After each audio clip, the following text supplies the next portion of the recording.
तो हाँ जी, आपने ये डिटेल मुझे भेजी है और आपने सवाल भी अपने लिख के भेजे हैं। और आपने बोला था विवाह में दिक्कतें आ रही हैं और आपको कुंडली का कुछ पता भी है। जैसे आपने बोला था कि शनि 7वें घर में है, केतु 5वें घर में है। तो एक अच्छी बात है, मुझे आपको समझाने में आसानी होगी। तो सबसे पहले देखो जी, जैसे कि आपको पता ही होगा कि कुंडली में 12 घर होते हैं। 12 घर यहाँ पे मैंने लिख रखे हैं। एक बार मैं रिपीट कर देता हूँ। ये जो एक लिखा है, ये है पहला घर, और पहले घर से देखा जाएगा आपका शरीर कैसा होगा, हेल्थ कैसी होगी आपकी, स्वभाव कैसा, रंग रूप कैसा। दूसरे घर से आपका धन जोड़ना देखेंगे। तीसरा घर छोटे भाई बहनों का है। चौथे घर से आपकी माता, मकान, वाहन देखेंगे। पांचवा घर बच्चों का है, पढ़ाई का है। छठा घर शत्रु, रोग, कर्जा। सातवां घर पति का है। आठवें घर से उम्र देखेंगे। नौवें घर से भाग्य है। 10वां घर काम काज का है। 11वां घर है इनकम, लाभ। और 12वें घर से आपके खर्चे देखेंगे। हमने जो कुछ देखना है वो घर देखना है। जैसे कि मान लो आपने अपने छोटे भाई बहनों के बारे में जानना है, तो छोटे भाई बहनों का जो घर है कुंडली में वो है तीसरा घर। तीसरे घर से छोटे भाई बहन देखे जाएंगे। और तीसरे घर में क्या लिखा है? 4 लिखा है। 4 है कर्क राशि, मालक बना चंद्रमा। तो आपके छोटे भाई बहनों के लिए हमें चंद्रमा को देखना पड़ेगा। ऐसे ही अगर आपकी माता के बारे में जानना है, तो चौथा घर कुंडली में माता का है। और चौथे घर में लिखा है 5, जो कि सिंह राशि है, मालक बना सूर्य है। तो माता के लिए सूर्य को देखना पड़ेगा। तो जो भी कुछ देखना है वो घर देखना है, और घर का मालक देखा जाता है। जब देखो जी कुंडली देखी जाती है, इसमें ये देखा जाता है कि कौन से ग्रह अच्छे हैं, कौन से ग्रह खराब हैं, कौन से कुंडली में योग बने हैं, कौन से दोष बने हैं। आपकी जो कुंडली है, इसमें एक सबसे बड़ा दोष बना है। वो दोष ये है कि यहाँ पे बैठा है राहु 11वें घर में, और केतु बैठा है 5वें घर में, और सभी ग्रह हैं इस साइड में। ये बन चुका है काल सर्प दोष। और इधर वाला हिस्सा देखो खाली बड़ा है, 12वां घर खाली है, पहला, दूसरा, तीसरा, चौथा, ये घर है खाली। सभी ग्रह हैं राहु केतु की साइड में। तो ये जो दोष है, ये देखो जी, ये जो दोष है, ये एक बड़ा दोष होता है, काल सर्प दोष। इसको अच्छा नहीं माना गया। जब ये कुंडली में बनता है, तो ऐसे लोगों को लाइफ में काफी दिक्कतें, परेशानियां, रुकावटें आती हैं। और ये दोष जो है राहु केतु वाला, जो काल सर्प दोष मैंने बोला है, ये ज्यादा एक्टिवेट कब होता है? जब भी चलती है इनकी दशा, मतलब जब भी केतु की दशा चलती है या राहु की दशा चलती है, तो ये दोष एक्टिवेट हो जाता है। और यहाँ पे आपके लिए बुरी बात क्या है कि ये राहु की आपके ऊपर दशा भी चली हुई है, देखो। क्योंकि ये जो 9 ग्रह हैं, ये ज्यादा अपना असर कब देते हैं? जब इनकी चलती है दशा। और दशा होती है दो प्रकार की। एक होती है महादशा, एक अंतरदशा। महादशा काफी बड़ी होती है, जो कि है चली राहु की आपके ऊपर। और ये 20 में चली थी और 38 में खत्म होगी। 18 साल की दशा है। तो इसका मतलब ये है कि इन 9 ग्रहों में आपके ऊपर अगर असर है आज के समय में सबसे बड़ा, वो है इस राहु ग्रह का, जिसकी चली हुई है महादशा। और राहु का असर है कितना? वो है आपके ऊपर 80%। आपकी 100 में से 80% जो लाइफ है, वो 80% आपके साथ जो कुछ हो रहा है राहु की वजह से हो रहा है। जो भी आप मतलब खा रही हैं, पी रही हैं, काम कर रही हैं, कुछ भी कारण है राहु। और कुछ असर आपके ऊपर गुरु का भी है, जिसकी चली है अंतरदशा। दूसरा महीने 23 में चली थी, और ये 7वां महीना 25 में खत्म होगी। लेकिन बड़ा असर आपके ऊपर राहु का है। अब ये जो राहु है, मतलब आपके जीवन में जो कुछ हो रहा है इस राहु की वजह से हो रहा है। तो अगर आपका देखो जी कुंडली में राहु अच्छा निकला, तो आपकी लाइफ में करेगा अच्छा ही अच्छा। अगर बुरा निकला, तो बुरा ही बुरा करेगा। सवाल ये है कि भाई अच्छा है या बुरा है? तो राहु आपका देखो जी खराब है, जो कि आपको खराब फल देगा, जो कि आपको बुरे फल देगा। क्यों खराब है? सबसे बड़ा कारण इस राहु खराब होने का कुंडली में बन चुका है काल सर्प दोष। इसकी वजह से राहु खराब हो चुका है। दूसरा कारण और भी एक दो कारण है। ये राहु जहाँ बैठा है, ये 11वां घर है। 11वें घर से देखा जाता है इनकम, लाभ, इच्छा पूर्ति, बड़े भाई बहन। और आपको मैंने क्या बोला था? घर का मालक देखना है। तो 11वें घर में लिखा है 12, 12 है मीन राशि, मालक है गुरु। हमें देखना पड़ेगा 11वें घर के मालक गुरु को भी, आपकी आमदनी, इच्छा पूर्ति, लाभ देखने के लिए। और 11वें घर में बैठे मंगल राहु को भी देखना पड़ेगा। तो क्योंकि हम पहले राहु की बात कर रहे हैं, तो राहु देखो जी 11वें घर में बैठे, वैसे राहु को कहते हैं 11वें घर में अच्छा होता है। लेकिन ऐसा नहीं है, ये डिपेंड करता है कि कौन सी राशि में बैठा है। तो राहु यहाँ पे बैठा है 11वें घर में, गुरु के घर में। ये जो 12 है गुरु का घर है। और राहु गुरु को अपना मानता है दुश्मन।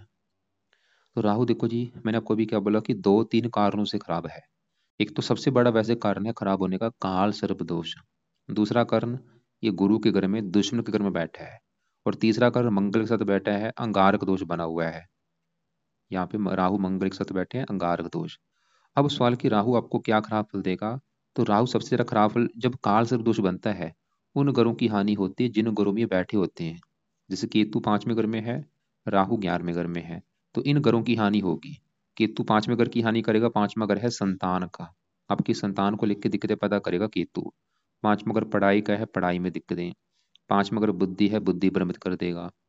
ऐसे राहु 11वें घर में बैठा है, आमदनी का घर है, आमदनी को लेकर दिक्कतें आएंगी। लाभ का घर है, कामों में लाभ नहीं मिलेगा। इच्छा पूर्ति का घर है, इच्छाएं पूरी नहीं होने देगा। बड़े भाई बहनों का घर है, अगर कोई बड़ा भाई बहन होगा उसको लेकर दिक्कतें। मित्रों को लेकर दिक्कतें। राहु की 3 दृष्टियां हुई हैं। 5वीं दृष्टि पड़ेगी तीसरे घर के ऊपर, यहाँ पे भी शत्रु राशि है, फजूल की भागदौड़ होगी। और 7वीं पड़ेगी संतान घर के ऊपर, ये भी संतान संबंधी दिक्कतें, पढ़ाई में दिक्कतें। और सबसे दिक्कत राहु पैदा करेगा ये 9वीं दृष्टि से, इस 7वें घर को देख रहा है। और 7वां घर है आपके पति का घर। तो राहु 7वें घर को देखा, 7वें घर में 8 लिखा है वृश्चिक राशि, जो कि है राहु की नीच राशि।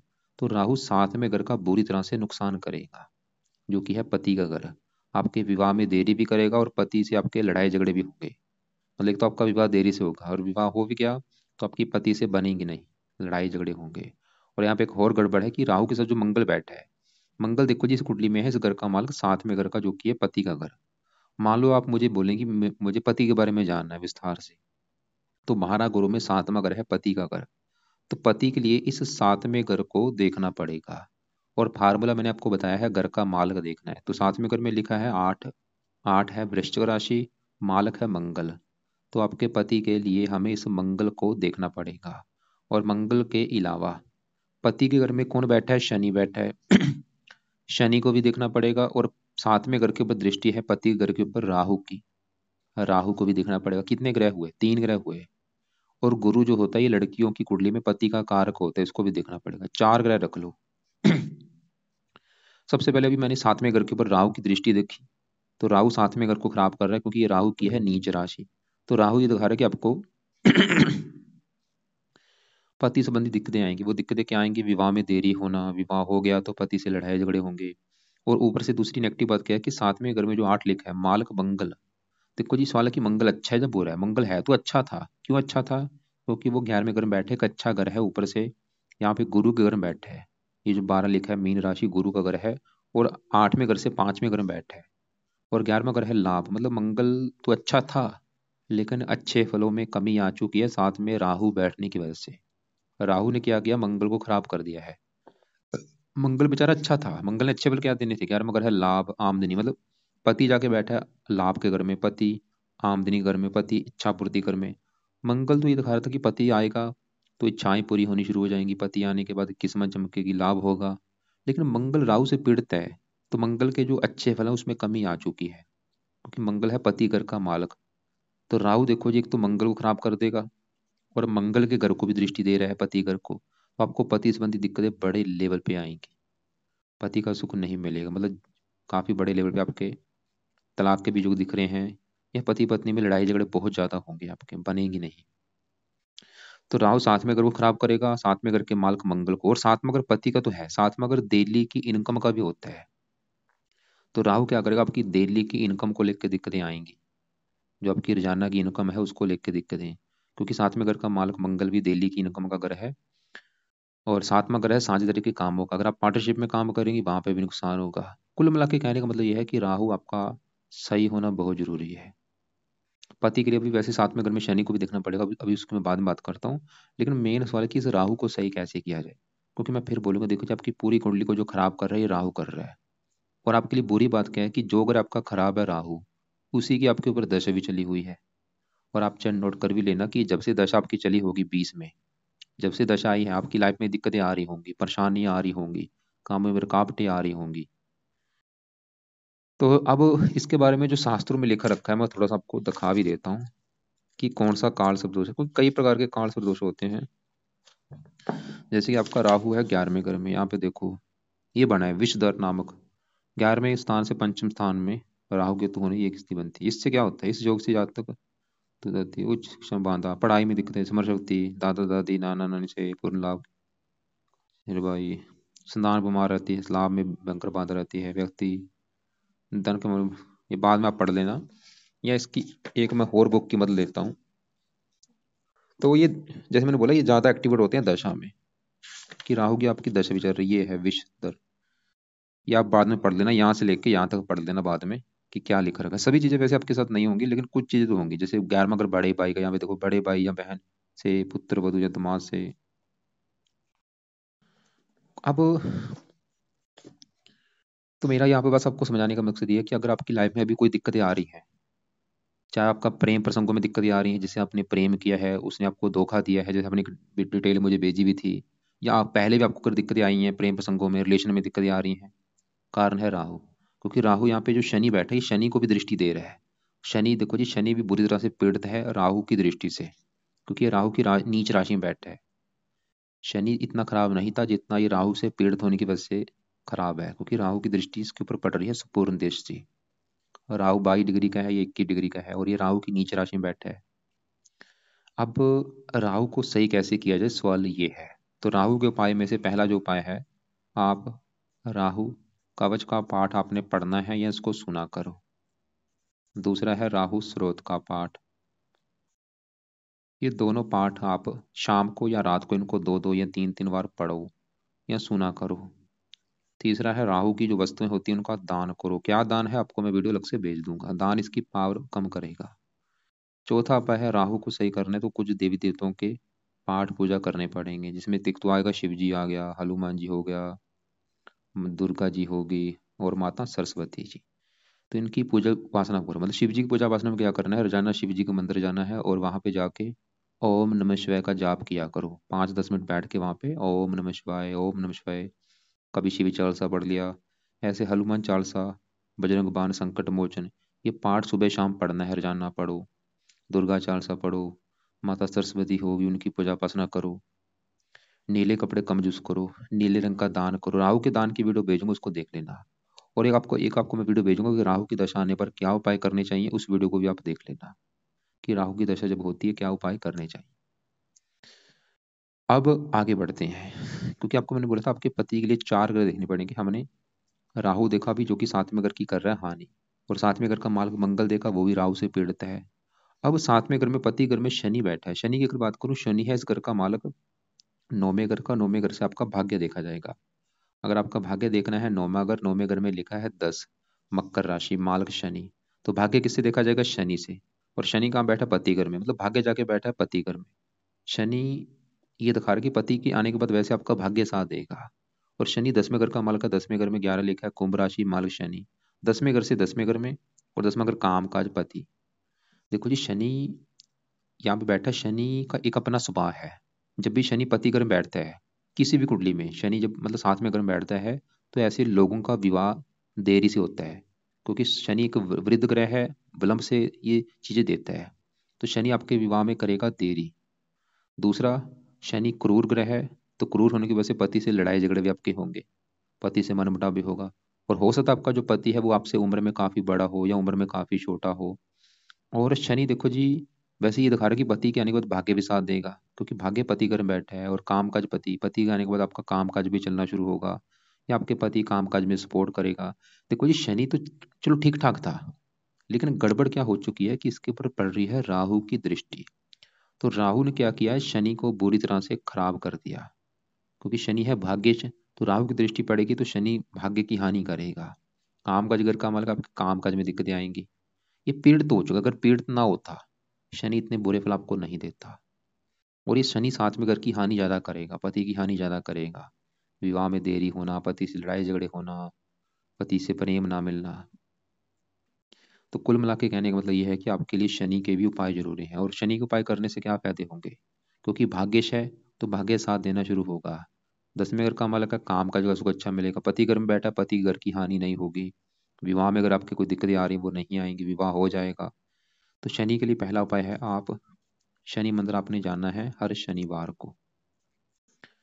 दूसरा उपाय है, शनि चालीसा का पाठ पढ़ा करो रात के समय।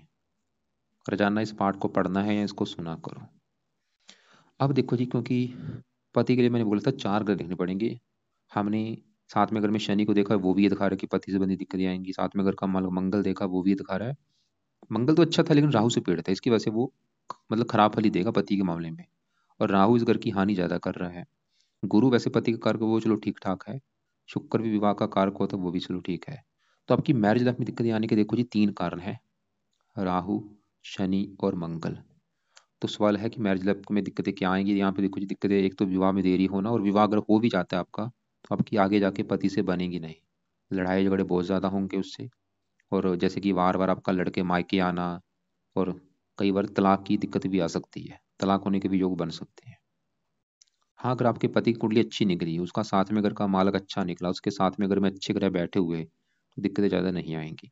बाकी अगर आप उपाय भी कर लेंगे, ये दिक्कतें, क्योंकि ये जो भी आपकी मैरिज में दिक्कतें पैदा कर रहा है वो राहु कर रहा है। क्योंकि मंगल को खराब किसने किया? राहु ने। शनि को खराब किसने किया? राहु ने। साथ में घर को खराब कौन कर रहा है? राहु कर रहा है। तो राहु का सही होना बहुत जरूरी है। और ऐसे ही जब अब ये केतु पांचवें घर में बैठा है, जो कि है संतान का घर। अब आपकी अगर संतान के बारे में जानना है तो पांचवा घर देखना पड़ेगा। और फार्मूला मैंने आपको बताया, घर का मालक देखो तो पांचवें घर में 6 लिखा है, 6 है कन्या राशि, मालक है बुध। तो संतान के लिए इस बुध को देखना पड़ेगा कि बुध अच्छा है या बुरा है। और संतान के घर में केतु भी देखना पड़ेगा। तो क्योंकि आपको मैंने बोला जब काल सर्प दोष बनता है उन घरों की हानि होती है जिन घरों में ये बैठते हैं। तो राहु जैसे 11वें घर की हानि कर रहा है, ऐसे केतु 5वें घर की हानि करेगा। केतु को हम अच्छा नहीं मानेंगे क्योंकि वो काल सर्प दोष लेके बैठा है। तो केतु आपके 5वें घर को खराब करेगा। क्या खराब करेगा? 5वां घर संतान का है, केतु आपको संतान को लेके दिक्कतें पैदा करेगा। और वो दिक्कतें क्या आएंगी मुझे कन्फर्म नहीं, लेकिन दिक्कतें क्या आ सकती हैं थोड़ा सा, जैसे कि एक तो आपका केतु जो है आपका गर्भपात जरूर कराएगा, ये कन्फर्म है। एक दो बार गर्भपात आपका होगा। दूसरा, आपकी जो संतान होगी वो ऑपरेशन के द्वारा हो सकती है, वैसे होने के काफ़ी योग हैं। तीसरा, आपके लड़कियां ज़्यादा पैदा होंगी, पुत्र कम होगा, लड़कियां ज़्यादा होंगी, इस केतु की वजह से। तो सवाल है कि केतु के लिए क्या करना है, क्योंकि जो दोष बना है राहु केतु दोनों की वजह से बनता है। तो आपको करने पड़ेंगे केतु के भी उपाय। तो क्या उपाय हैं? केतु का एक तो दान करो। क्या दान है? वो आपको मैं वीडियो भेजूंगा, वैसे इसका दान है कुत्तों को रोटी डालना, ये जरूर करो। दूसरा है आप केतु कवच का पाठ पढ़ा करो। क्या आप ऐसे करो, अभी राहु वाले पाठ जरूरी है क्योंकि उसकी दशा है। केतु का पाठ चाहे आप बाद में शुरू कर देना, 3-4 महीने के बाद शुरू कर देना, अभी रहने दो उसको। और राहु के पाठ शुरू कर दो। ऐसे शनि चालीसा भी पढ़ना आप चाहे 1 महीने के बाद शुरू कर देना, वो आपकी मर्जी है। अब आगे बढ़ते हैं। आपके देखो जी, यहाँ पे बुध सूर्य चंद्रमा ये बैठे हैं 8वें घर में, इनकी मैं बात करता हूँ। ये जो कुंडली होती है इसमें देखो जी कुछ ग्रह अच्छे हैं, कुछ ग्रह खराब है। छठा, आठवां, 12वां, इन ग्रहों को अच्छा ग्रह नहीं माना गया, इन्हें त्रिकवाव कहते हैं। खासकर जो 8वां ग्रह है, ये कुंडली में सबसे खराब ग्रह होता है। ये घर अच्छा नहीं, 8वां घर। इस घर से आयु देखी जाती है, मृत्यु, मृत्यु, कष्ट, लंबी बीमारी, दुर्घटना, गुप्त रोग, गुप्त विद्या, गरीबी, रुकावटें, ऐसी खराब चीजें देखते हैं। अब होगा क्या? इस घर में जो ग्रह बैठता है वो देखो जी, जैसे मैंने बोला ये घर अच्छा नहीं, इसलिए इसकी वजह से इस घर में जो ग्रह बैठता है वो अच्छे फल नहीं देता। कुछ कंडीशनें होती हैं, जैसे कि इन्हीं घरों का मालक, मतलब छठे, 8वें, 12वें घर का मालक इन्हीं घर में बैठा हो तो सरल नाम का विपरीत राजयोग बनता है। तो चंद्रमा, सूर्य, बुध तीनों ऐसा कोई योग लेके नहीं बैठे। पहले यहाँ पे मैं सूर्य की बात करूं। सूर्य बैठा है 8वें घर में, खराब घर में, लेकिन चलो अच्छी बात है कि 8वें घर में जो 9 लिखा है ये गुरु की राशि में बैठा है, जो कि सूर्य गुरु को अपना दोस्त मानता है। अब सूर्य इस कुंडली में है, इस घर का मालक चौथे घर का, जहाँ पे 5 लिखा है, सिंह राशि, मालक सूर्य है। चौथा घर है आपकी माता का घर, मकान का घर, वाहन, भूमि, जमीन, जायदाद, नौकर चाकर। तो इन चीजों का जो मालक है वो है सूर्य, क्योंकि सूर्य चला गया खराब घर में तो सूर्य आपको इन चीजों को लेकर दिक्कतें पैदा करेगा। जैसे चौथा घर माता का है, माता 8वें घर में बैठी बीमारी घर में, माता को बीमार करेगा, या माता से आपके लड़ाई झगड़े होंगे, या माता को कोई कष्ट होगा, या माता से आपको दूर जाना पड़ेगा। चौथा घर मकान का है, सूर्य की वजह से मकान को लेकर दिक्कतें आएंगी, कोई ना कोई दिक्कतें आएंगी। वाहन का है, वाहन संबंधी दिक्कतें, भूमि, जमीन, जायदाद, इनको लेकर दिक्कतें आएंगी। खासकर ये 8वां घर विदेश का भी होता है, चौथा घर जन्मभूमि, जन्मभूमि विदेश के घर में। सूर्य दिखा रहा है कि अगर आप जन्मभूमि से दूर जाती हैं तो जो आपकी जन्मभूमि, जैसे आपने ये लिख रखा है, ये लिख रखा है दार्जिलिंग, इससे दूर जाएंगी, वहां पे आपको मकान वन का सुख मिलेगा। तो कोशिश करो अपनी जन्मभूमि से दूर जाने की, क्योंकि आपके वैसे भी बहुत ज्यादा मैंने योग देखे हैं कुंडली में कि आप अपनी जन्मभूमि से दूर जाएंगे, जो आपकी जन्मभूमि है, और आपको फायदा भी होगा। जन्मभूमि से दूर जाने का मतलब है चाहे वो कोई दूसरी कंट्री है, मतलब कोई विदेश में जाना है, जहाँ आप अपने ही देश में कहीं दूर जाती हैं, तो जितना आप अपनी जन्मभूमि से दूर जाएंगी वहां पे आपको फायदा होगा। और सूर्य पिता का भी कारक होता है, थोड़ी बहुत ही पिता संबंधी भी दिक्कतें पैदा करेगा। खासकर ये दिक्कतें सूर्य की दशा में आपको ज़्यादा आएंगी। तो सूर्य की वजह से आपको माता, मकान, वाहन को लेकर दिक्कतें, पिता संबंधी दिक्कतें, सरकारी कामों में दिक्कतें। अब इसके साथ चंद्रमा भी बैठा है, वैसे यहाँ पे एक दोष बना है। सूर्य चंद्रमा जब एक साथ बैठे इसे कहते हैं अमावस्या दोष। आपका जो जन्म हुआ है वो उस दिन थी, अमावस्या थी। अमावस्या के दिन आपका जन्म हुआ है, दोपहर के समय। तो ये अमावस्या दोष भी कुंडली में बना हुआ है। अब इसी घर में ये जो चंद्रमा है तीसरे घर का मालक, जहाँ पे 4 लिखा है, कर्क राशि मालक चंद्रमा। तीसरा घर पराक्रम, छोटे भाई बहन। चंद्रमा की वजह से छोटे भाई बहनों को लेकर दिक्कतें आएंगी, पराक्रम में कमी कर देगा, मानसिक चिंता देगा, माता को लेकर दिक्कतें, इसकी दशा में भी दिक्कतें आएंगी। और ऐसे यहाँ पे बुध बैठा है। बुध इस घर का मालक है, दूसरे घर का, जो कि है आपके धन जोड़ने का घर, परिवार का घर, वाणी। दूसरे घर में 3 लिखा है, मिथुन राशि मालक बुध। धन का मालक बुध 8वें घर में चला गया, अस्त भी है। तो धन ही नहीं जो बना बुध, आपको धन को भी लेकर दिक्कतें पता करेगा। बुध इस 5वें घर का भी मालक है, संतान घर का। संतान, बुध आपको संतान संबंधी भी दिक्कतें पैदा करेगा। संतान घर में केतु बैठा, और संतान घर का मालक बुध वो 8वें घर में चला गया। लेकिन ये तीनों ग्रह का शर्त पे अच्छे फल देंगे। कोई शर्त ये है कि अगर आप घर से दूर जाएंगे वहां पे आपको काफी फायदा होगा, क्योंकि ये विदेश का घर है। जैसे धन चला गया विदेश के घर में, मतलब बुध धन के मालक है, विदेश के घर में बैठा है। वैसे बुध अपने घर को देख रहा है, फिर भी धन मतलब आता रहेगा लाइफ में, और धन खर्च भी होगा आपका। बाकी यहाँ पे शुक्र छठे घर में बैठा है। वैसे तो छठा घर भी अच्छे घर नहीं, लेकिन शुक्र छठे घर में अपने ही घर में बैठा है। सरल नामक विपरीत राजयोग बना हुआ है, और शुक्र इस पहले घर का भी मालक है। पहले घर में जो 2 लिखा है, वृष राशि मालक शुक्र। पहला घर शरीर, शरीर चला गया छठे घर में, और ये 12वें घर को देख रहा है, विदेश के घर को। शुक्र भी दिखा रहा है कि आप विदेश में जाएंगी पक्का, ये तो कन्फर्म है। आपके काफी जो है ये जो जन्मभूमि है इसको आप छोड़ेंगी, छोड़ के आप जहाँ तो दूसरी कंट्री में जाएंगी कहीं पे, जहाँ आप अपने ही देश में कहीं दूर जाएंगी, जैसे कि आप दिल्ली में जाना, कहीं पंजाब में जाना, मतलब इससे दूर जाएंगी। इससे दूर जाएंगी तो आपको फायदे होंगे, किस्मत आपकी चमकेगी। अब यहाँ पे कुल मिला के देखो जी, आपके लिए सूर्य के उपाय भी जरूरी है, क्योंकि वो मकान वाहन के घर का मालक है। चंद्रमा के उपाय जरूरी है, बुध के, क्योंकि अगर सभी के उपाय करेंगे उपाय हो जाएंगे ज्यादा। तो इनके उपाय की बजाय आपको मैं एक पाठ बोलूंगा, वो है आप नवग्रह कवच का पाठ पढ़ो। ये सभी 9 ग्रह आपके सही कर देगा। और दूसरा है नवग्रह चालीसा। ये दोनों पाठ आप कम से कम सुबह जरूर पढ़ा करो इनको। शुक्र के पास रहने दो, वो शुक्र मतलब आपका त्रिगुण ठीक है, क्योंकि अपने घर में बैठा है। गुरु भी ठीक है, 10वें घर में काम काज के लिए अच्छा है। धन के घर को देख रहा है, चौथे घर को। ये गुरु फिर भी आपके चौथे घर का अच्छा कर रहा है, मकान वन का सुख अच्छा। और बाकी देखो जी, मंगल के उपाय में से आप हनुमान जी की पूजा उपासना करो, उससे मंगल अच्छा होगा। तो दोबारा एक बार मैं रिपीट कर दूं, क्योंकि आपके लिए सबसे जरूरी उपाय है राहु ग्रह के, क्योंकि राहु ही आपकी पूरी कुंडली में सबसे ज्यादा खराब है, और उसका सही होना बहुत जरूरी है। और ऊपर से उसकी दशा भी आपकी चल रही है। तो राहु की जितनी उसका उपाय करो, वो सभी उपाय मैंने लिख दिए हैं। दूसरे नंबर पर आपके लिए उपाय है जरूरी शनि के, क्योंकि वो राहु से पीड़ित है, और मेन ग्रहों का मालक है, भाग्यश भी है, काम का जगह का मालक है। पति के घर की हानि कर रहा है, राहु की दृष्टि से पीड़ित है। तो शनि के लिए शनि चालीसा पढ़ो, शनि मंदिर जाना है। केतु के पाए में से केतु कवच का पाठ बोला है मैंने, वो आप चाहे कुछ महीने के बाद शुरू कर देना। केतु का दान करो, कुत्तों को रोटी डालो।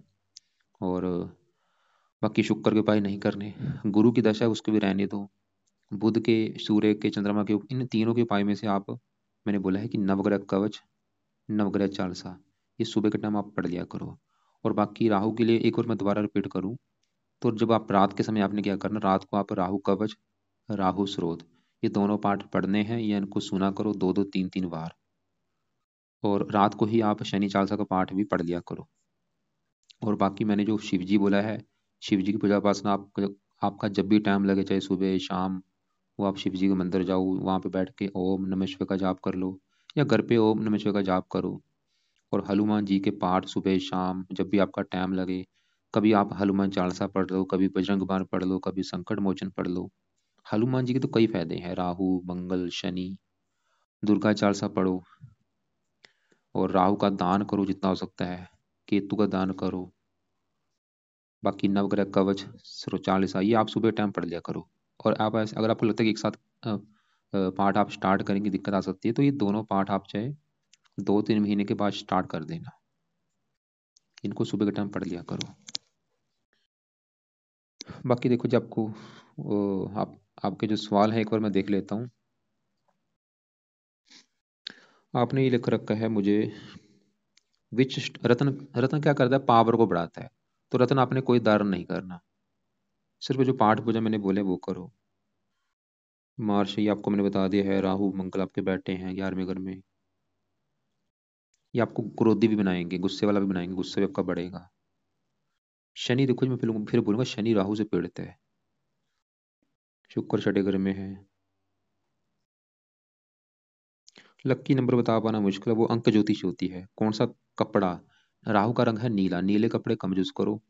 शनि का रंग है काला, काले कपड़े कम यूज करो। बाकी सभी कपड़े आप पहन सकते हो, बस नीले खासकर कपड़े कम यूज करो, नीले काले। फ्यूचर कैसा है अभी, क्योंकि दशा अच्छी नहीं आपकी चल रही, राहु की दशा ये दिक्कतें पैदा करेगा। अभी तो चली है, अभी तो 4 साल हुए हैं, अभी तो 38 में खत्म होनी है। तो राहु सही होगा तभी आपकी दिक्कतें दूर होंगी, तभी आपका फ्यूचर अच्छा होगा, तभी आपकी इनकम बढ़ेगी, क्योंकि आमदनी घर में बैठा है राहु, इनकम को लेकर दिक्कतें पैदा करेगा। बिजनेस करना से अच्छा है देखो, मेन क्या है, हमारा समय अच्छा होना जरूरी है। आप अगर मुझे बोलें कि मैं ये काम करूं या वो करूं, कोई भी काम कर लो, दिक्कतें आनी है। ऊपर जो समय है, दशा अच्छी होनी जरूरी है। वैसे राहु जब 11वें घर में होता है, ऐसे लोगों को शेयर बाजार, सट्टा, लॉटरी आदि में फायदा होता है। तो अगर आपकी उसमें रुचि है तो आप वो पैसा लगा सकते हैं, शेयर बाजार, सट्टा, लॉटरी आदि वगैरह। और बाकी जो आपने लिखा है कि रिलेशन में दिक्कतें आ रही हैं, क्योंकि वो उसके कई कारण हैं। राहु मंगल होगा, शनि होगा, जब जब आप इनके उपाय करेंगे अपने आप ये दिक्कतें दूर होंगी, आपको विवाह का भी सुख मिलेगा। बाकी फिर भी अगर आपको लग रहा है कि कोई बात समझ नहीं लगी, आपने कुछ मुझसे पूछना है, तो मुझे आप कॉल करके पूछ लेना। और इसके अलावा आपको मैं अलग से कुछ वीडियो भेजूंगा, उनको भी आप एक बार देख लेना, कि राहु की दशा आने पर क्या उपाय करने चाहिए, राहु का क्या दान है वो आप देख लेना।